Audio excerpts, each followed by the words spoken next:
I gently hugged my granddaughter, still unable to find the words. I'm sorry. Your mom is. In a trembling voice, I told her that her mom had gone far away. It was a reality too painful for a girl of only 10 years old. Whatever her reaction was, I was determined to accept it. When my granddaughter learned what had happened to her mother, she suddenly broke the picture frame in the living room. The acrylic picture frame contained a family photo of me, my daughter and her husband, and Ami.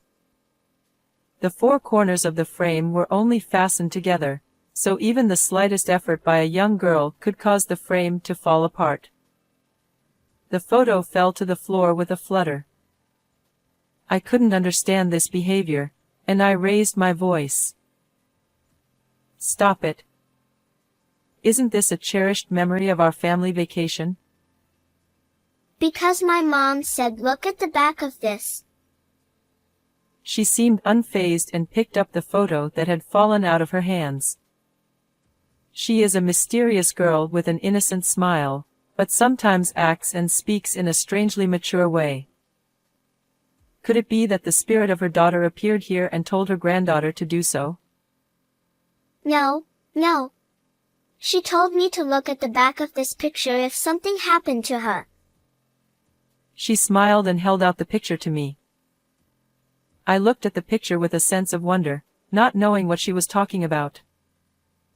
My name is Sherry Moore, and not long ago I was the president of a clothing brand. It was a Saturday lunchtime at my favorite restaurant, and I was thinking back to a few months ago. It was a chilly, rainy day in early spring. I'm going to retire from my position as president on my 67th birthday. When I told my daughter Mary, she was very much against it. I had always been Mary's confidant, and I was proud to have been her confidant. And I was surprised by her reaction because I believed that she was a good companion for me as well. Mary, new eras and trends are created by new generations. But, Mom, you're not ready. I want to leave the company in your hands, so that it will become better and better. With a look of conviction in my eyes, I convinced her. I knew my daughter had the ability to read trends. I understand. It's a company you've cherished, Mom. I'm sure I'll make it even bigger. Her snickering and enthusiasm resembled that of my husband, who had passed away early in life. I remembered the way he had said enthusiastically, "I will surely make you happy," when we had just launched the company. Just as I was celebrating the birth of our daughter, he was involved in an accident. I blamed myself for the too early separation, not feeling any sadness. But Mary was there. I pushed myself to protect and nurture my daughter. Without her, I would not have made it this far. I raised my daughter single-handedly, and I also managed a company while working hard to make a living. I am relieved that I managed to send my daughter to college. Her back, which was unreliable when she was little, is now a little taller and more dependable than mine. She is now working hard for the company every day. She still consults with me on various matters when she is unsure or confused. Today, too, she called me up at this lunchtime to tell me that she was having trouble with a rival company. Mom, sorry to keep you waiting. Have you ordered yet? I'm just choosing now. Together, we peeked at the menu list and finished ordering on the touch panel provided at the table. Then Mary's eyes changed sharply and she turned to the face of the president and began to speak. So, Sorry. Sorry is a classmate of my daughter's and the president of a rival company. They became acquainted within the same university and continued to communicate with each other after they graduated and got married. I had met her several times and she was a very gentle-looking girl with great sensitivity at the same time. She has also started her own company and seems to be a good competitor with her daughter. However, She has been acting strangely recently. She has suddenly become distant. You don't have any idea what's going on, do you? No. She even blocked me on social media, and I don't know what to do.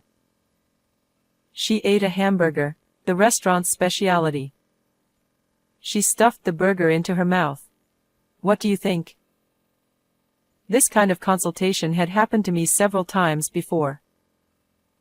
But neither I nor Mary thought that her best friend from school days and her would become estranged friends.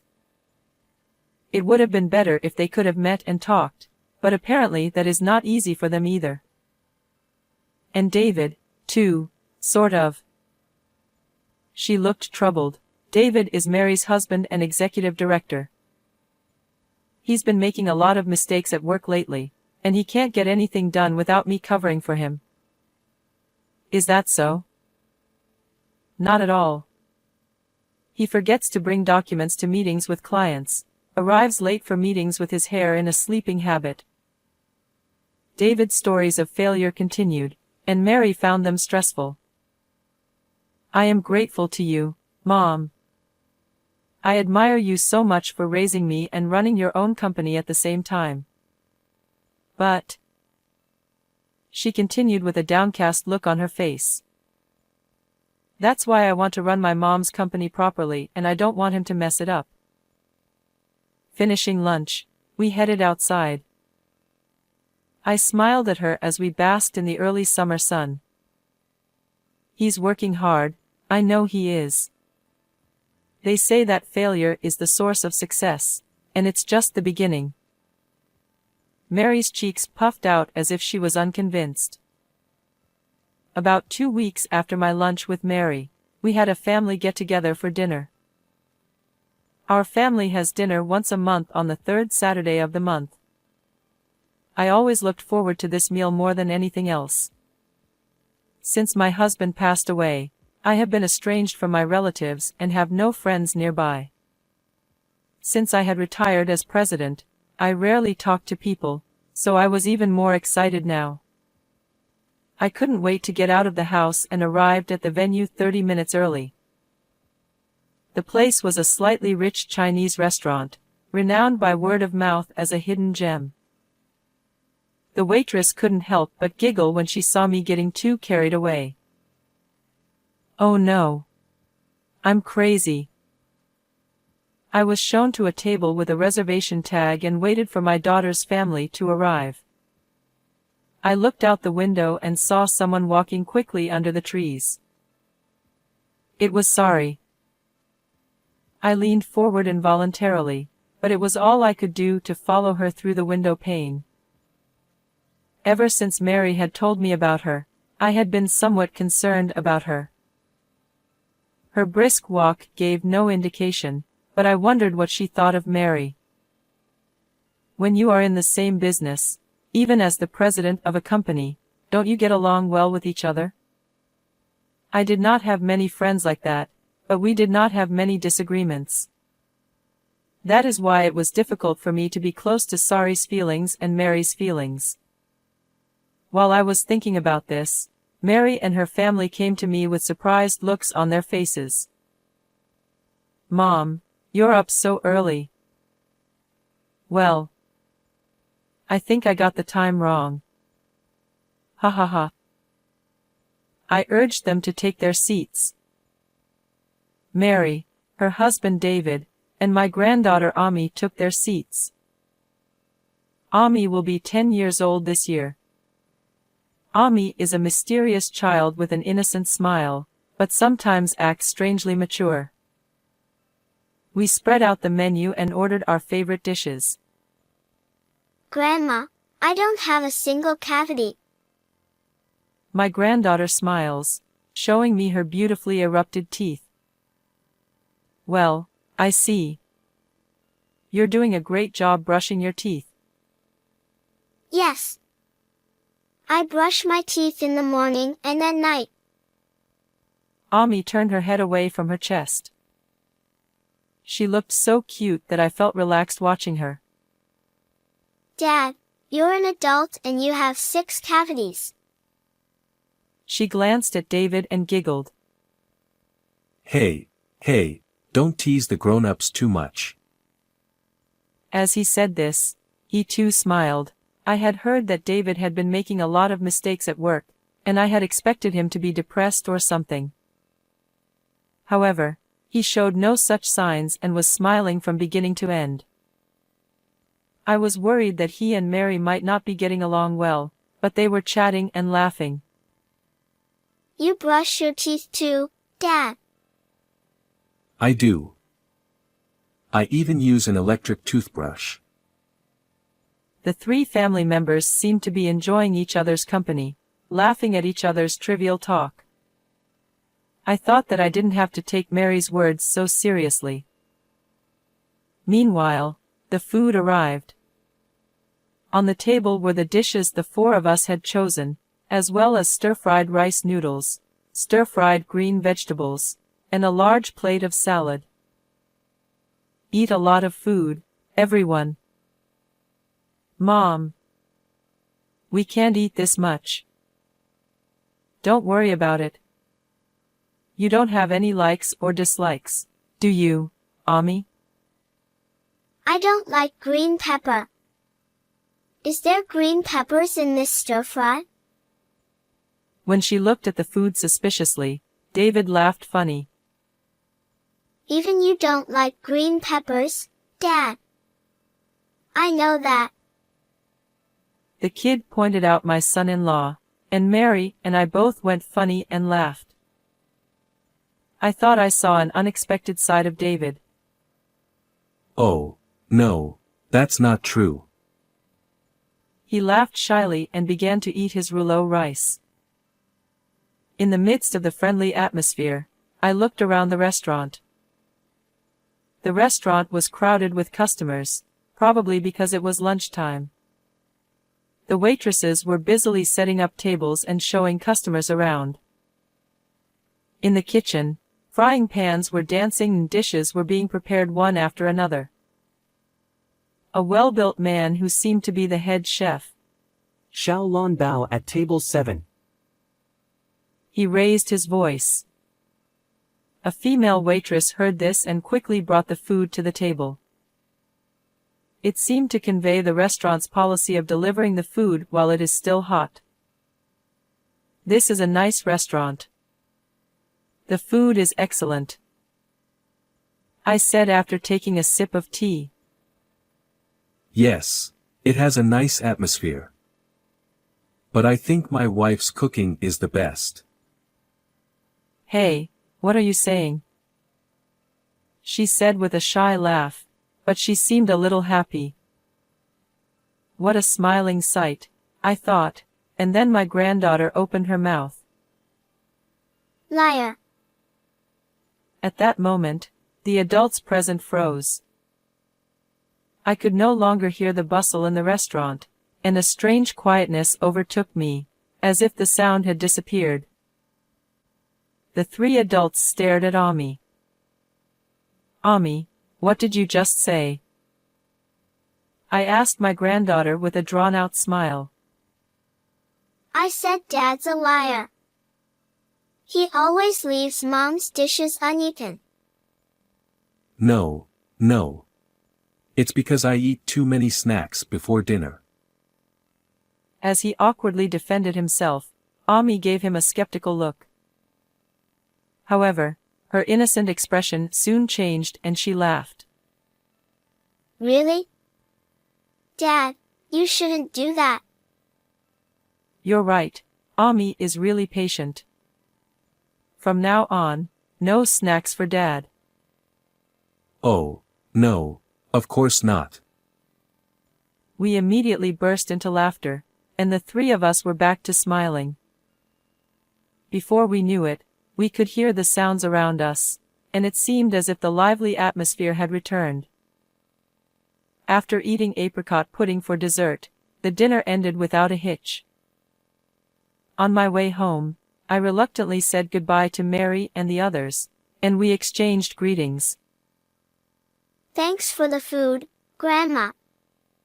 Bye-bye. See you later, Ami. She ran off in the opposite direction of the road I was going home, waving her little hands in the air. I wondered what my granddaughter had been like today, and I noticed that both Mary and David were smiling as if to cover it up, saying, "She's always like that. Mom, we'll see you next month." We'll treat you next time. With that, the two of them disappeared into the hustle and bustle with my granddaughter. As usual, they dined together in a pleasant mood and chatted happily.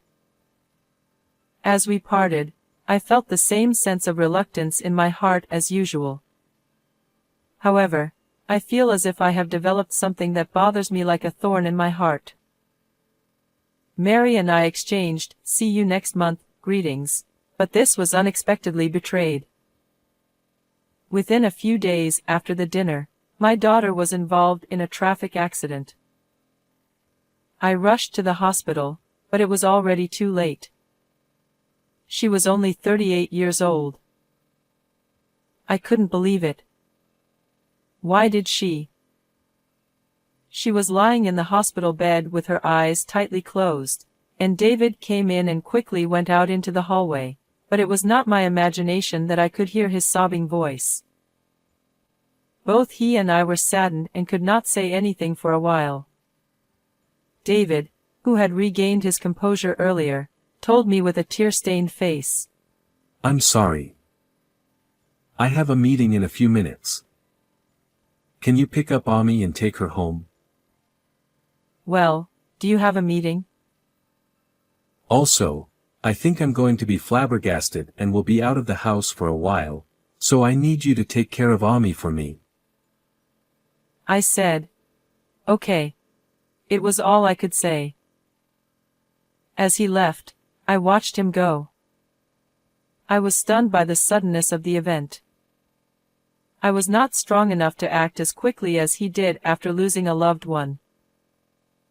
The days I had spent with my daughter passed through my mind in an instant. I almost overlooked the fact that my granddaughter was among them. Right now, Ami is leaving school at this time and does not know about this yet. How should I tell her about her mother's death? Puzzled, I decided to go to my daughter's house. Using the duplicate key in the mailbox, I entered the house and began preparing to take care of Ami. Soon after, Ami came home. Grandma? She must have seen me and guessed something. She put her pastel-colored bag down in the living room and approached me. She was staring at me curiously, without her strikingly innocent smile. I hugged her gently, still unable to find the words to say, "Ami, I'm sorry. Your mama is." In a trembling voice, I told her that her mother had gone far away, a reality too painful for a 10-year-old girl. Whatever her reaction was, I knew I had to accept it. However, she slipped out of my arms and picked up a picture frame displayed in the living room. In the acrylic picture frame was a family photo of me, my daughter and her husband, and Ami. Ami? She stared at it for a moment and then suddenly broke the picture frame. The photo frame, which had only 4 corners fastened together, came apart immediately with even the slightest effort by the young girl. The picture fell to the floor with a flutter. I couldn't understand what she was doing, so I raised my voice. "It's a precious memory of our family vacation, isn't it?" Because Mom said to look at the back of this picture. Ami seemed unfazed and picked up the fallen photo. Did the spirit of her daughter appear here and tell her granddaughter to do so? No, no. She told me to look at the back of this picture in case something happens to her. She smiled and held out the picture to me. I looked at the photo with some trepidation, not knowing what she was talking about. When I turned it over, I saw that in Mary's handwriting, she had written, "My husband is after me." I could see that she was trying to convey something in her scribble. What does it mean that her husband, David, is targeting her?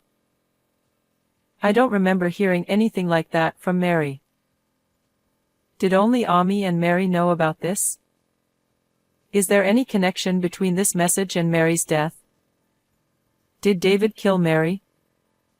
He had never shown any sign of such a thing, and just a moment ago he was in the hospital with me, mourning Mary's death. Various thoughts were going around in my head, and I was at a loss for words. Then, David came home, mumbling and blabbing. Oh my God.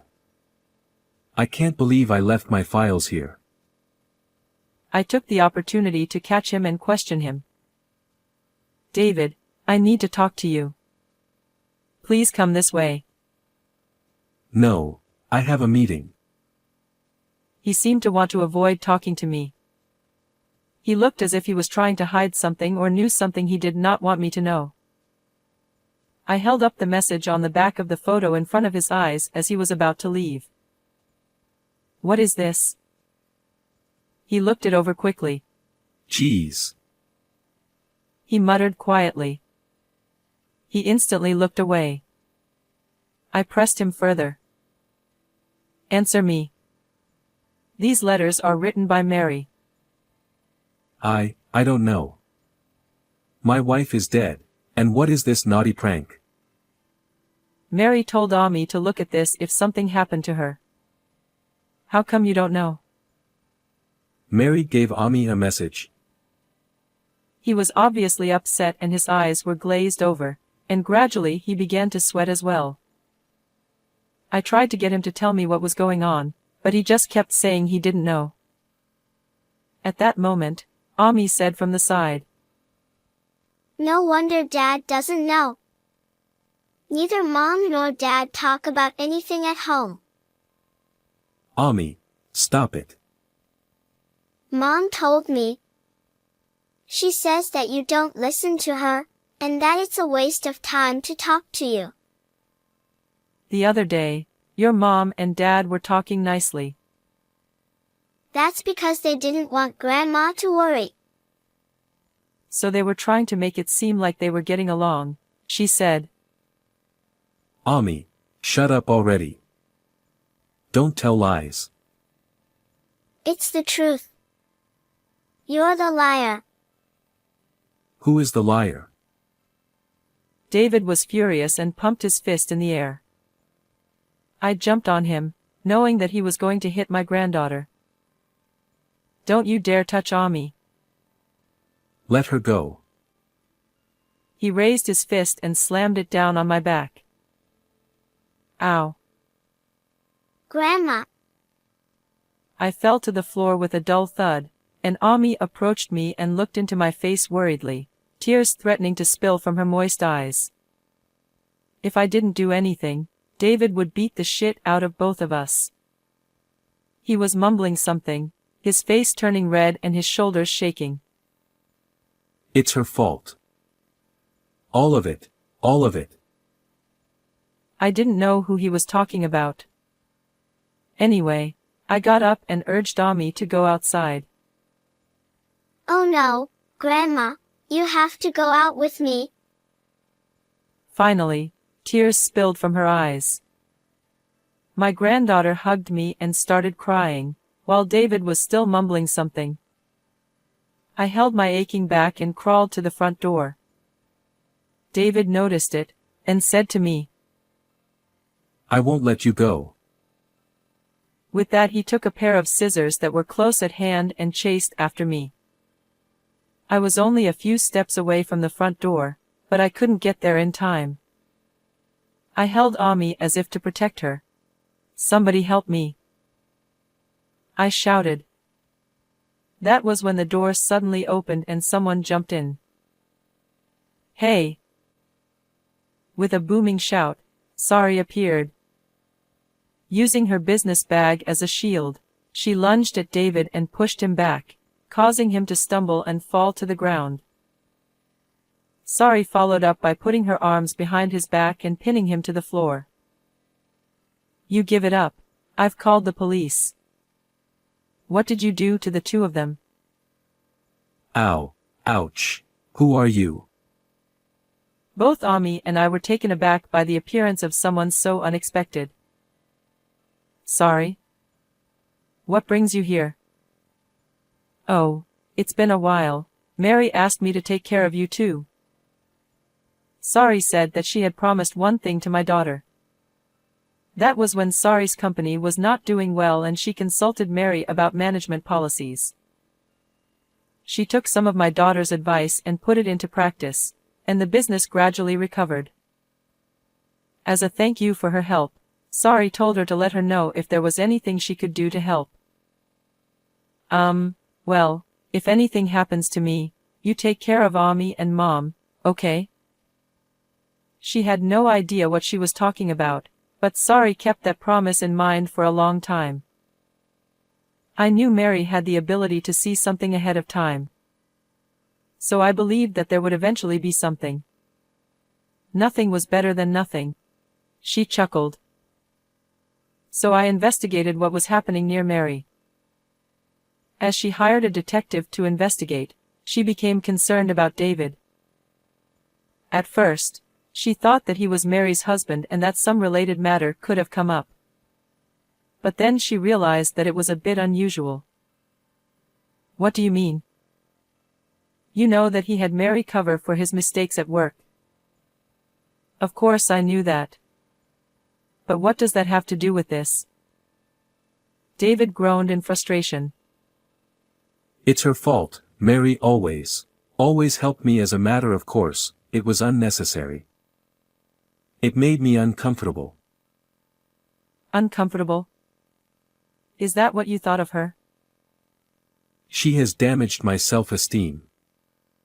I'm the managing director. He had a recrimination against Mary. And out of that resentment, he was planning to take over the company. After everything was exposed, he started ranting and raving about things we didn't understand. Sari held him down firmly. He continued to rant and rave. I thought today's car accident was lucky. I thought I had a chance to take over the company. No way. You were crying in the hospital. I heard his sobbing voice.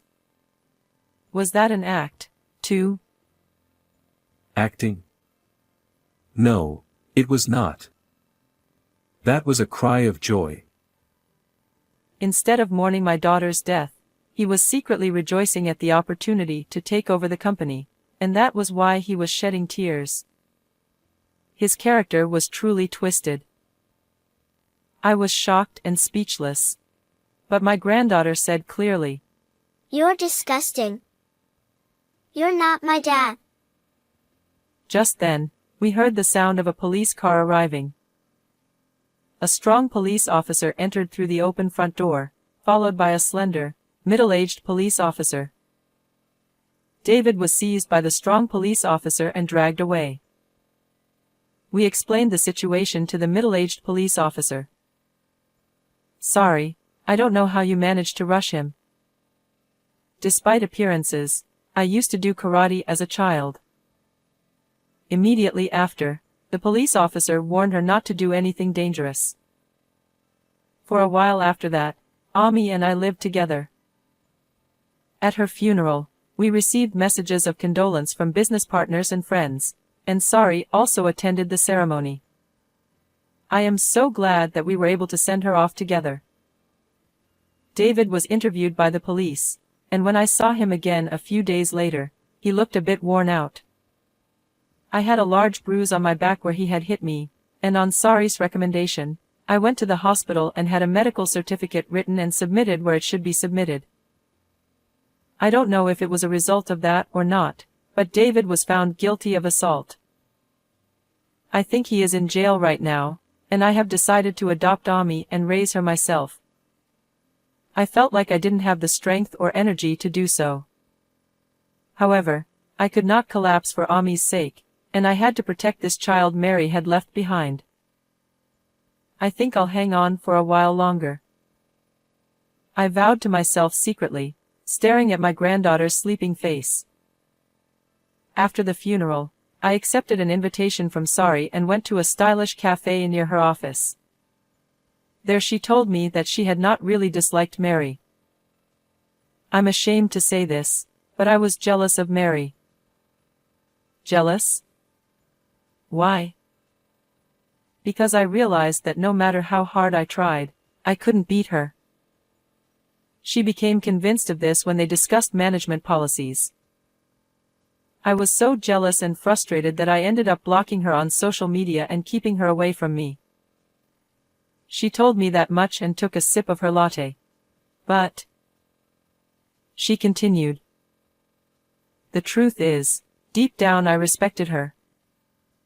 She said a little sadly, perhaps regretting somewhere in her heart that she had blocked her social media account.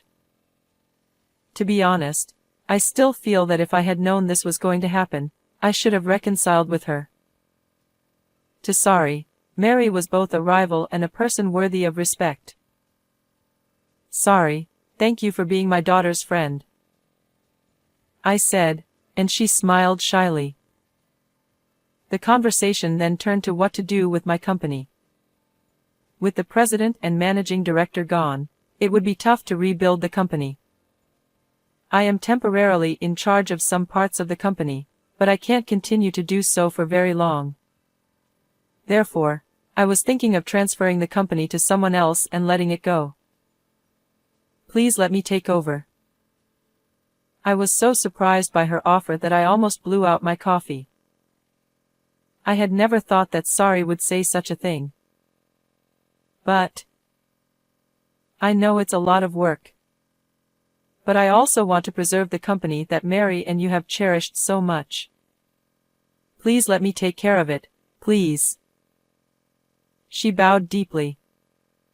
I hesitated. But her enthusiasm pushed me to leave it to her. I understood. I will try to move our board meeting in that direction. Oh, thank you very much.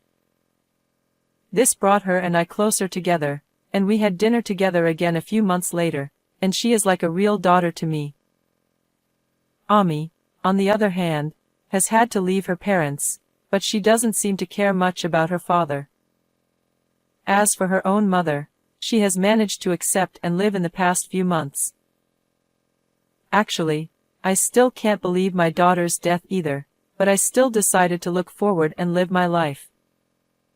Around this time, Sari also comes to our house to visit and pray over Mary's remains. She also became good friends with Ami and they started going out together more often. At the restaurant where she had lunch with Mary, today the three of us are enjoying a date together. Sorry, I don't have a single cavity. Ami deflected her chest. I do hope that these casual days will continue. What did you think of this story? Please subscribe to our channel. See you in the next video.